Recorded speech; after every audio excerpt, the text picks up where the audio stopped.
और लीजिए अंतर घटता हुआ, एनडीए बहुमत के आंकड़े से नीचे आता हुआ, इंडिया गठबंधन बहुमत के आंकड़े की तरफ बढ़ता हुआ, एनडीए 265 पर, इंडिया गठबंधन 220 पर। ये यहां से खेला होवे, क्या तस्वीर बदलेगी, क्या तस्वीर पलटेगी? अब की बार क्या होगा अंजाम, नतीजों का इंतजार। अब की बार किसकी सरकार, कौन बनेगा प्रधानमंत्री, इसी सवाल का जवाब दिलचस्पी बढ़ती हुई, क्योंकि आंकड़ा जो है अभी वो बिल्कुल अलग दिशा में आगे बढ़ता हुआ नजर आ रहा है। बारामती में सुप्रिया सुले आगे हो गई है। महाराष्ट्र में और क्या अपडेट? नासिक में राजाभाऊ वजे जो शिवसेना के उम्मीदवार वो आगे दिख रहे हैं। उद्धव ठाकरे गुट के उसकी वजह ये दिख रही है क्योंकि नासिक में छगन भुजबल ने विरोध कर दिया था। आंकड़ा और बढ़ा, आंकड़ा और बढ़ा। इंडिया गठबंधन 220 पर पहुंच गया है, एनडीए वहीं 265। बहुमत के आंकड़े से एनडीए नीचे आ गया है, इंडिया गठबंधन 220 पर पहुंच गया है। तस्वीर बदल रही है। कैराना में इकरा हसन जो है उन्होंने बढ़त बना ली है, प्रदीप चौधरी पीछे हो गए। बस्ती में समाजवादी पार्टी जो है वो आगे हो गई है। लगातार पल पल का अपडेट हम आपको दे रहे हैं। उजियारपुर से नित्यानंद राय पीछे हो गए।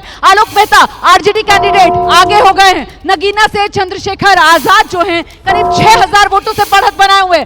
तस्वीर बदल रही है। मेरठ से बीजेपी के अरुण गोविल पीछे हो गए हैं। सुनीता वर्मा समाजवादी पार्टी की उम्मीदवार आगे हो गई हैं। पटना साहिब से बीजेपी के रविशंकर प्रसाद पीछे हो गए हैं। पटना साहिब से अभिषेक अंजुल कांग्रेस उम्मीदवार आगे हो गए। और निशिकांत दुबे गोड्डा सीट 9, 14, 19 जीतने के बाद फिर आगे। बिहार से उजियारपुर से नित्यानंद राय पीछे चल रहे हैं, जो गृह राज्य मंत्री, और आलोक मेहता आगे चल रहे हैं। ये लगातार अपडेट हम दे रहे हैं। दिल्ली का समीकरण बदला है, 4 सीटों पे आप आगे चल रही है।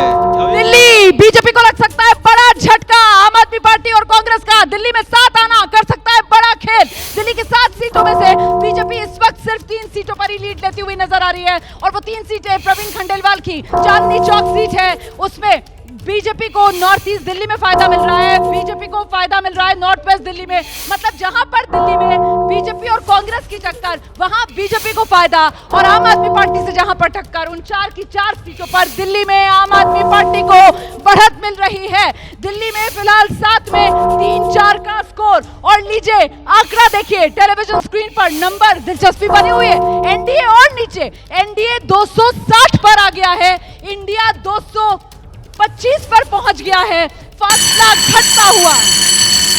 गुजरात की गांधीनगर सीट से अमित शाह 1 लाख वोट से आगे चल रहे हैं। गुजरात अमित शाह ने लीड और बढ़ा लिए। 80,000 था, 80,000 से अब 1 लाख पर पहुंच गए हैं। लेकिन आंकड़ा देखिए एनडीए और इंडिया गठबंधन के बीच फासला घट रहा है। एनडीए जो है वो 260 पर है, इंडिया गठबंधन 225 पर। गुजरात में क्या हो रहा है? अमित शाह के साथ ही बीजेपी के दूसरे दिग्गज पुरुषोत्तम रूपाला, डॉक्टर मनसुख मांडविया और ये सीआर पाटिल, ये सब। अरे लेकिन महत्वपूर्ण तो राजकोट की सीट है ना, महत्वपूर्ण।